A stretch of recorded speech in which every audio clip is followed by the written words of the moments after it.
আজকে সকালে ঘুম থেকে উঠে এত এত পিঠা দেখে আমি তো একদম সারপ্রাইজড।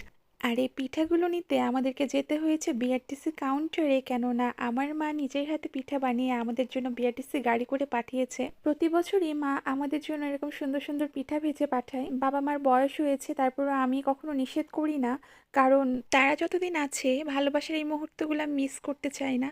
তো মায়ের হাতে বিভিন্ন রকমের পিঠা, এটা হচ্ছে রসে ডুবানো পিঠা, এটা হচ্ছে কলাইয়ের ডাল আর ভেতরে ক্ষীর ভরা রস পিঠা। এই পিঠাটা আপনাদের ভাইয়া অনেক পছন্দ করে, তার অনেক ফেভারিট। এটা তেল পিঠা, অনেকে পোয়া পিঠাও বলে। আর এটা ক্ষীরে ভরা পাটিসাপটা পিঠা। আমার মতো কে কে এরকম মা বাবার ভালোবাসা পেয়েছেন শীতে, একটু কমেন্ট করে জানাবেন। মায়ের হাতের পিঠা খাওয়ার সৌভাগ্য কার কার হয়েছে। আর যারা এখনো পিঠা খাননি তারা চলে আসবেন আমাদের বাসায়। এটা দুধে ডুবানো চিতই পিঠা, আর এর মধ্যে পুলি পিঠাও আছে, এটাও ক্ষীরে তৈরি।